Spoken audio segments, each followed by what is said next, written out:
Morning everyone, maayong buntag guys.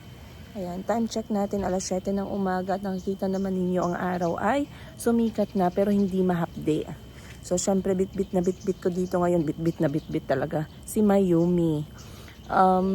Ngayon ay araw ng Thursday, ngayon kami pupunta sa, ayan po yan, may langaw. Ngayon kami pupunta sa isang relaxing na place.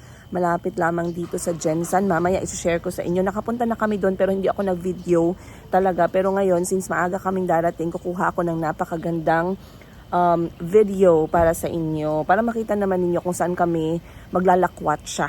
Ni Mayumi, ni Kulit Kulot, ni Chico Chico, ni Auntie, at ibang members of the family. So bago ang lahat, andito tayo. Pakita ko sa inyo yung landscape natin. So kahapon, hindi nila natapos yung landscape kasi gabi na sila natapos. Pero dito na, ganito na yung update guys.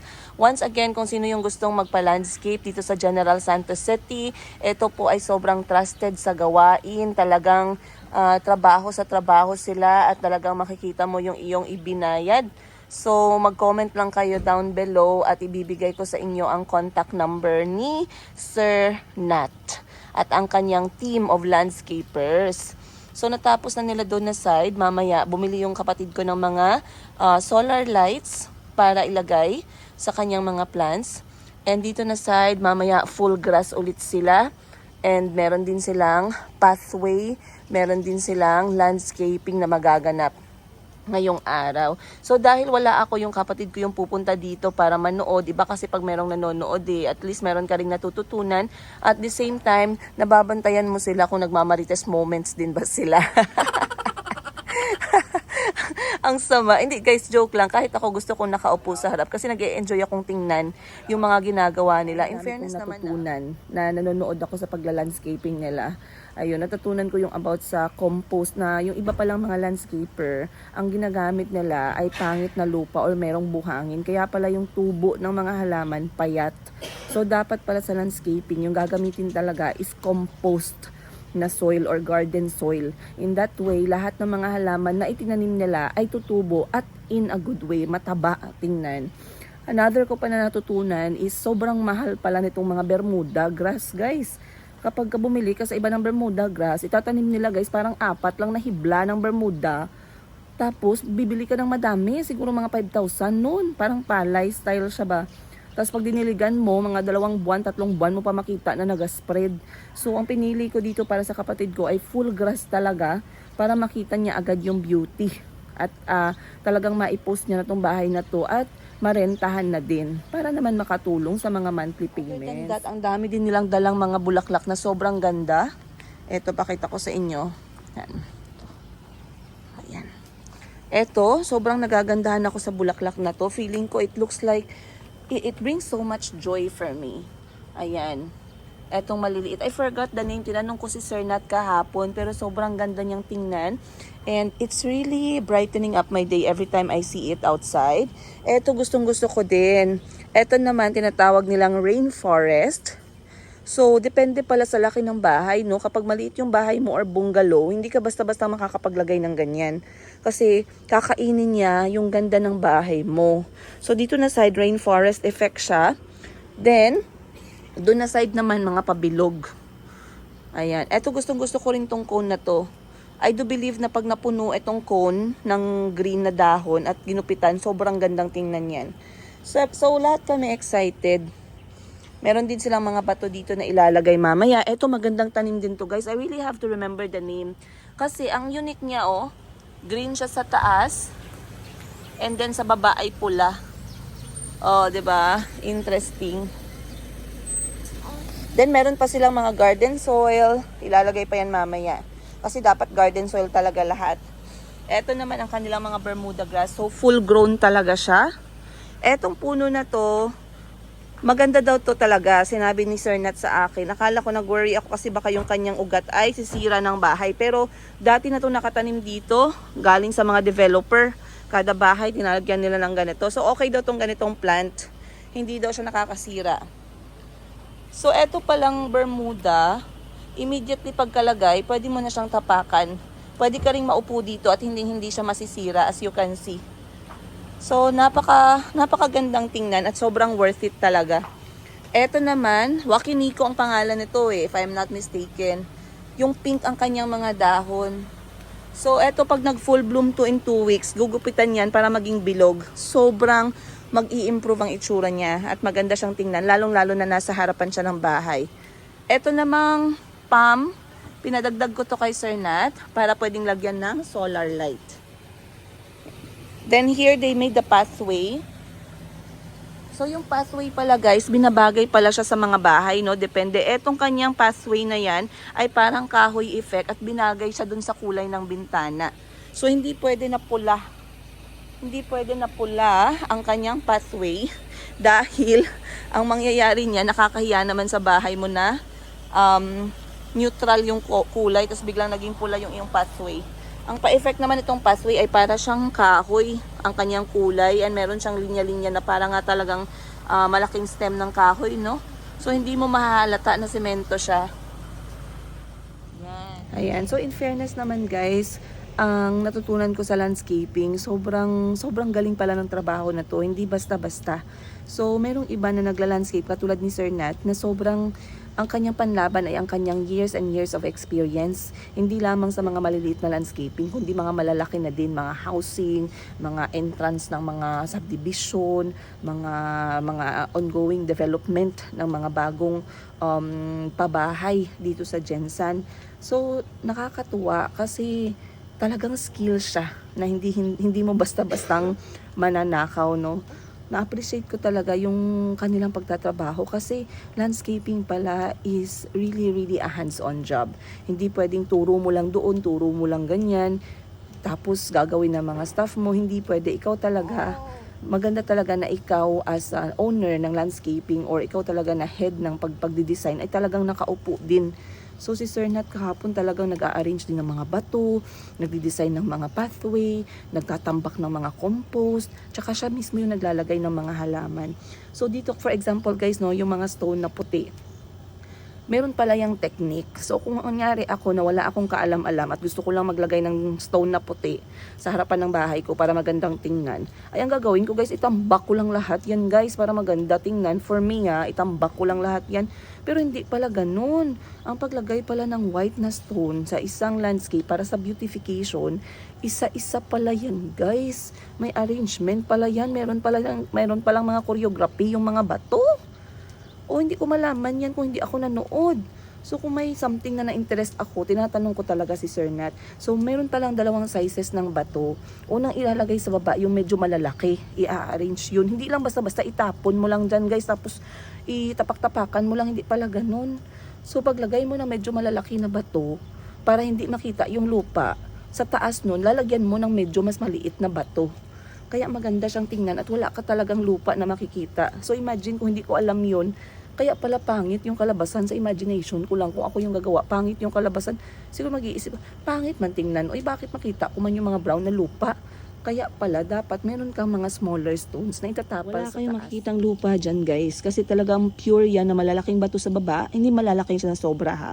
Pero much smaller stone naman sa taas. And they really did that by hand. Hindi pwedeng tambak-tambak here and there. Kahit yung Bermuda, parang merong puzzle technique na talagang wala kang makikitang lupa at the same time maganda siyang tingnan habang nakikita mo pa yung kanyang mga lines. Alright? So, as time goes by, mga 2 weeks siguro, hindi mo... Ready na si Mayumi guys. Time check, alas 7:30 na ng umaga. Stretch na tayo mga inday. Dahil si Mayumi ay lalabas na. Shoutout nga pala sa The Vargas family. Maraming salamat sa 0 to 3 months na mga OOTD ni Mayumi. Kasyang-kasya guys, oh. Kasyang-kasya ngayong week. Baka next week hindi na magkasya. So, i-enjoy natin kasi sobrang pretty. Ayan. Ang liit na nga ng damit. Tapos, sige pang si Mayumi. Ayan. Malaki pa yung kanyang sombrero pero okay lang. Para maprotektahan ang kanyang ulo for the first few months. Ayun. Kain lang ako ng breakfast and then we will get going.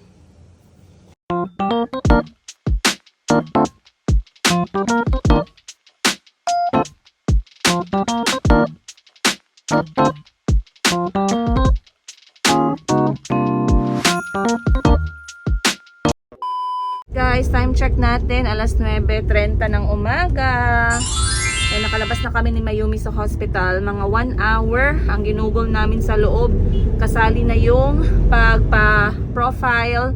Kasi first newborn screening. So, kailangan i-enter sa system. Dito kami pumunta sa St. Elizabeth Hospital, General Santos City. Dahil dun sa lying in, hindi pa ready ang kanilang newborn screening. So, in-advise na dito na kami magpa-newborn screening sa malaking hospital. So, nagpa-profile, then nagbayad ako ng around 2,400 pesos plus for the newborn screening. Umakyat kami ng second floor, kinuha nila si Mayumi. They did their check or I think pagkuha ng sample ng dugo. And after that, around 15-20 minutes, lumabas din siya. Hindi pala pwede yung nanay sa loob, no? Hindi ko lang alam sa iba, pero dito hindi pwede. Inantay ko lang siya sa labas. After that, they gave me the receipt. Binalik sa akin ulit yung resibo. At saka, take note, pwede palang ipa-refund yung newborn screening kapag meron kang PhilHealth, pag PhilHealth member ka. So, in our case, hinihingi ng lying in yung sticker na merong barcode for their own use. So, kailangan kong ibalik sa kanila yung PhilHealth sticker na yon. So, kung hindi ko tinanong, hindi rin nila naibigay sa akin. Kasi sabi ko, ma'am, saan po dito yung sticker na para sa PhilHealth? Kasi dadalhin ko daw yun sa lying in ulit para ma-refund. So, pumasok sila ulit sa loob. Binigay sa akin yung maliit na stub na may nakasulat for PhilHealth use. I-attach ko na lang yung picture dito sa gilid kasi ngayon nasa loob na ng bag ko. Anyway, sabi nila ang next down yan is magsisend sila ng text saying na ready for pick up na yung newborn screening ni Mayumi. Most probably a week or 2 and then kukunin natin ulit sa hospital. So yun lang. Dadaan muna kami ni Mayumi sa Mayumi Thailand Closet Boutique. Doon muna kami magsuspend ng 2 oras. So tara, let's go. Alright guys, andito na kami sa Mayumi. Shoutout sa aking Mayumi dress. So eto siya, free size. Hindi nyo masyado makita. Ayan. Free size to. Ganyan ang itsura niya sa akin. At ako ay 4'11 lamang. I-move ko muna itong aking saging. Ayan. Yung height ko ay 4'11. So maiksi talaga ako guys. Pero sa mga matatangkad na 5'3", 5'4", I believe na sa ganyan ng height. Magiging midi siya. Pero for me, ganyan yung kanyang length. Which I don't mind pa din. Then this one is free size. Doesn't look bad at all. At gusto ko siya kasi pwede akong magpa-breastfeed. As you can see, pwedeng buksan dito. Meron tayong 1, 2, 3, 4 functional na botones. At meron din tayong pabulsa. Ayan, meron siyang pocket. So, ito ginagamit ko sa bahay para kahit na umalis ako biglaan, okay pa din. Alright, so ngayon, nandito na tayo. Magpipicture kami para maipost natin sa ating Mayumi Thailand Closet page. So if you want to know kung ano yung mga bagong items natin, kasi every month meron ako mga bago from Bangkok, Thailand, please do like, follow, and favorite our page para lagi po kayong updated. Ayan. Picture muna ako guys kasi tulog pa si Mayumi, oh. May paano pa siya, may payo.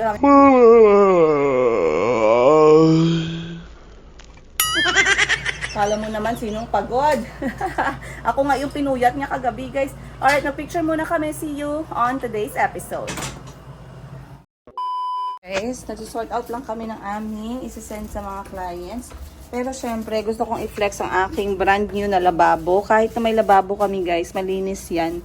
Kita nyo naman, laging naka-disinfect. Brand new yan guys, hindi ko yan nabili sa pre-love ukay-ukay. So, ang kwento nitong lababo, para malaman ng all, eto pong pwesto na to ay dating salon. Okay? Salon siya at talagang pinalitan ng kulay. Dinagdagan namin ng aircon, binilhan namin ng bagong lights, mga decorations, pero merong lababo. So, meron na siyang lababo dyan before, nilagyan na lang namin ulit. Hindi ko talaga naisip guys na magte-trending yung aking lababo sa episode ko last time. At ang dami talagang, hindi lang naman isa, merong mga nag-critic sa akin dahil sa paglagay ng lababo. Pero, you know, safety is prevention is better than cure. Maraming virus ngayon. Para hindi na pumasok sa toilet, maghugas ng kamay.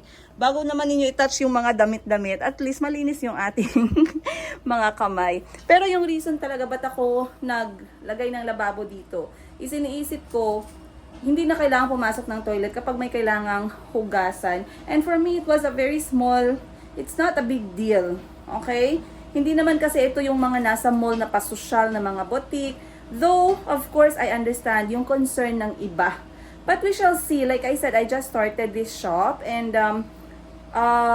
sooner or later, magkakaroon din ng mga improvements here and there. Of course, we welcome those comments. Pero nakakatawa lang minsan kasi it's something that is really, you know, parang medyo hindi naman siya ganun ka big offense. Pero meron pa rin talagang nakapuna. Okay, moving on. Magpatuloy na ako ng picture kasi si Mayumi, ayan. Grabe sila mag-swaddle sa hospital, guys. Parang galing sa lumpia, naging balot si Mayumi. Kita nyo guys, ang liit oh. Pero, Pero si Mayumi kasi is 2.5 kilograms. Kaya, ganyan lang talaga siya kaliit. Oh, cute guys, no? So, matulog na lang yan siya kasi kaka-breastfeed niya lang. Guys, merong bigla ang nagbenta ng kanyang pre-love na mannequin. Syempre sa pre-love tayo nabubuhay as startup business. At least maganda siya, parang pa-lace. And maganda ang kanyang stand din. So kinuha ko na guys. Binenta lang naman yan ng 2,000 kada isa. Kasi pag binili ko pa yan sa Shopee, mataas na. Tsaka hindi pa kasali yung shipping. At least eto, ready na siya. Oh, ang ganda ng ating mannequin. Oh. Plastadang-plastada yung mga dresses natin. So, welcome na yung 4 na mannequin dito sa Mayumi. Gamitan na natin, guys. Hey! Ayan, guys. O, diba? Mabilis ang ating transition. Galing tayo sa syudad ng General Santos City. Nakaabot na tayo dito sa Kabukiran at merong balahibo ang aking lens. Ayun. Tanggalin lang natin. So, welcome once again you guys. Dito magtatapos ang aking kwento-kwento ngayong araw dahil magpapahinga muna ang inyong dakilang madam na may bangs. Wala akong bangs ngayon dahil sobrang oily. Hindi ako nakaligo. So, anyway, nandito tayo ngayon guys sa L.O. Malufu. Isang very nice pahingahan at hindi naman siya resort. Pero merong mga cottages, merong simple na spring na pool at maganda siyang place para mag-chill. So, nakikita ninyo, walang tao. Dahil ngayon ay Thursday at pag Thursday ang lahat ay busy sa kanilang paghahanap buhay. So gusto ko talaga pumunta ng ganitong araw dahil wala kaming kompetensya sa lugar.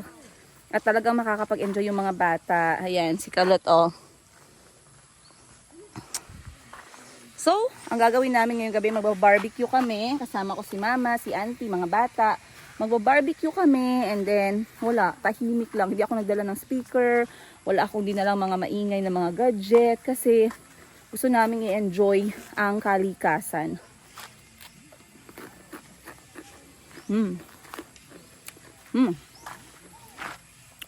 So samahan nyo kami ngayong araw, actually ngayong gabi. At tingnan natin anong magaganap ngayong gabi. Para sa kwento-kwento natin.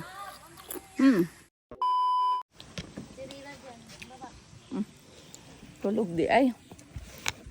Tulog di si Mayumi. Unang hab-hab ngayong gabi. Shakoy na merong bukayo.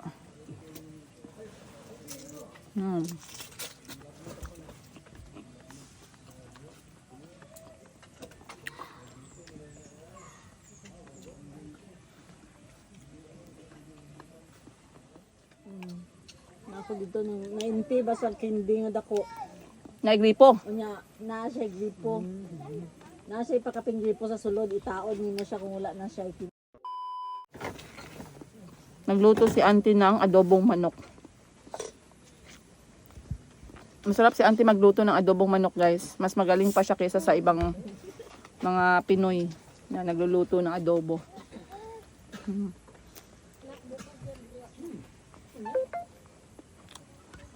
Auntie, this adobo is nice.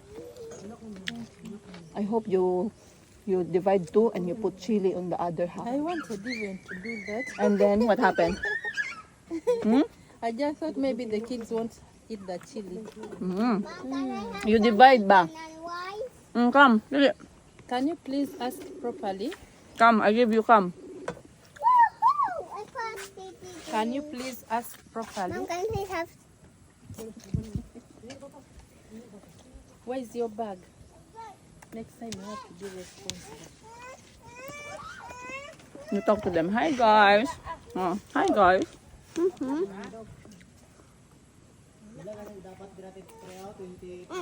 Ang.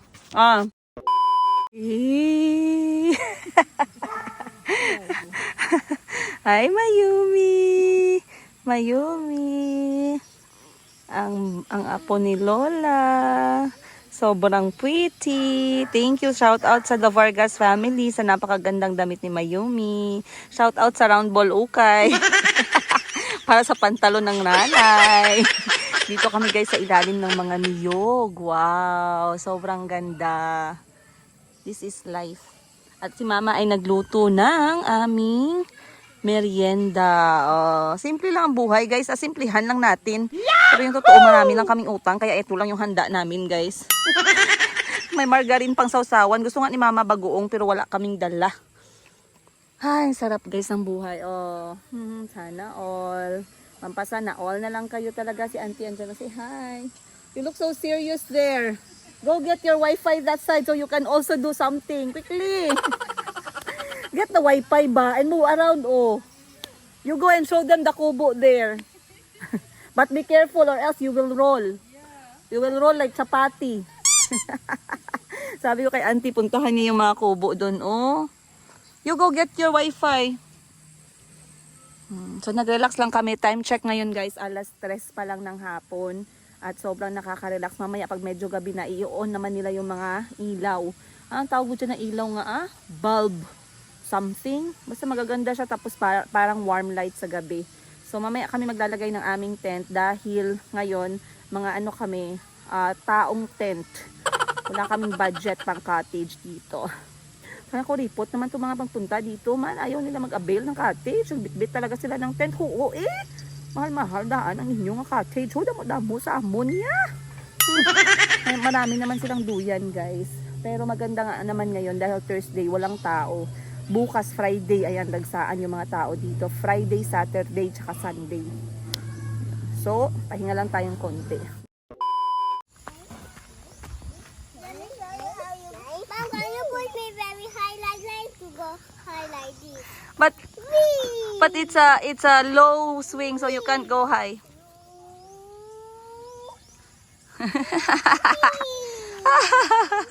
I like it. Swing, swing, swing. Op. Swing, swing.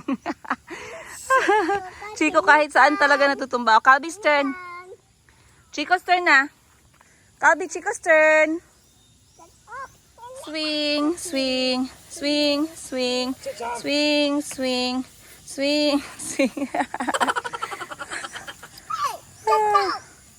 Okay. Right guys, time check alas 5:30. At ayan, andito na yung mga taong gutom. Nakaamoy ng barbecue namin. So, eto ang setup namin ngayong gabi. Syempre, courtesy of my kapatid. Napakagandang tent, family friendly. Ayan, meron pa pala kaming stock nito guys, yung mga kapatid ko. Kung gusto nyong bumili, comment na lang kayo down below or i-email nyo ako. Kasi may bentang ganito yung kapatid ko. Baka gusto nyo din pang family friendly. Endorse ko na. Na-endorse ko nga yung iba why not yung mga kapatid ko, 'di ba? Yan. So marami siyang bintana. Dito pwede i-open. Very sturdy and solid siya for families. Dito may malaking bintana rin. Tapos meron siyang extended roofing. Ayan. So, meron kaming dalawang mattress sa loob. Kasyang-kasya kami dyan lahat.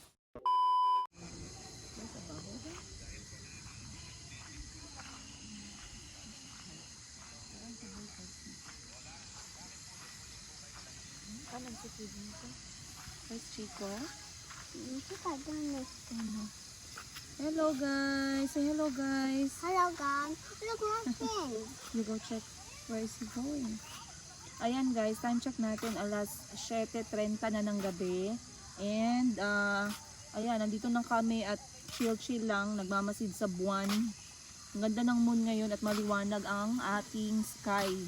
At sobrang tahimik. Alam niyo yung naririnig lang namin dito ay yung ano lang, yung crickets. Social, may pa cricket. Wala na kasing cricket sa city guys dahil maingay doon.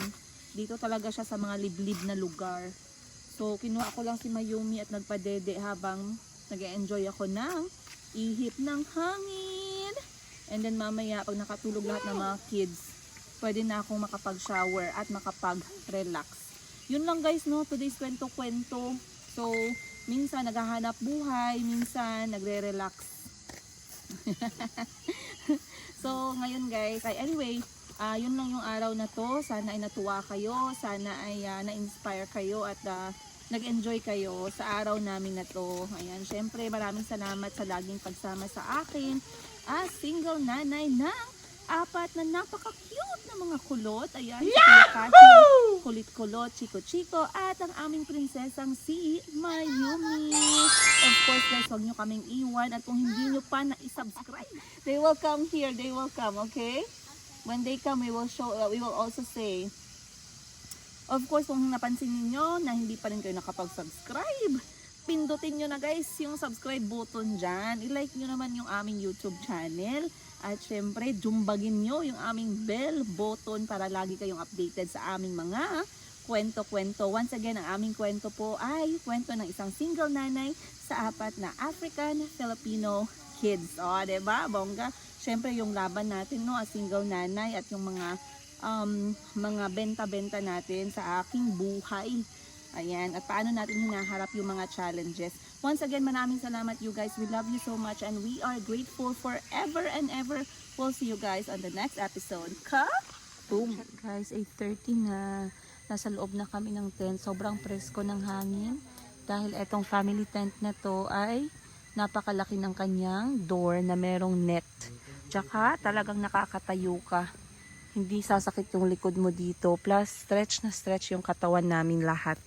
So, sobrang komportable. Nagdala ako ng extra chargeable na fan para kay Mayumi. Pero dahil malamig na nga, hindi na kailangan. Pa-extra lang yan kanina para sa mga lamok. So, dito meron pang bintana. Diyan na pwedeng buksan. Dito rin sa kabila. Ayan si Chico, naglalaro ng kanyang sticker. Nagdala kami ng foam. So, kasyang-kasya yung foam dito, guys. Ayan, 2 foam pa nga yun nagkasya. Si Kulot, ayan, naglalaro din. What are you doing? Playing with stickers. Ako naman ay nakapag-shower na, as you can see. So, medyo masarap na yung aking pakiramdam. At nag-chill na lang kami dito hanggang makatulog yung mga bata. Actually, nakatulog na sila guys. Nagising lang ulit. So, antayin lang natin. Where? Where are you going to put the sticker? Yeah. See? I can't see the sticker. It's there, my love. Oh, yeah, you hold. Wow. Hi, Paw Patrols. See you on the next vlog. Okay. Alright guys, good night once again. Sleep na. Matutulog na kami in around maybe 30 minutes, 1 hour. Depende sa pagod at sarap ng lamig ng panahon. So, I'll see you guys or we shall see you guys tomorrow pagising namin. In fairness, masaya yung mga bata dahil gusto talaga nila mag-camping at mag-tent. Right, Calby? Yeah. Did you really want to sleep in the tent? I love them. So, how is this? Do you like this? Yeah. Alright. And you, Chico, do you like the tent? I love. You love the tent. What if the wolf will come and blow the tent away? The wolf kick it down. We're going to kick him down. Yeah. We Kick the wolf down. Okay, we'll kick the wolf down, alright? Yeah. Okay. And the wolf blow the ticker down. Mm-hmm. Mom, Yes? we go and kick the wolf. Yes, we will. And punch it. Punch the wolf. Yeah. Mm-hmm. Huh? Kick the wolf. Huh? Hmm? Punch the wolf. The wolf? You go there. Say bye-bye, Nas. See you on the next episode. Mom? Mom? No, it's okay. Mm. You walk. Okay. Jack, Okay, see you on the next episode. Ga ga ga boo.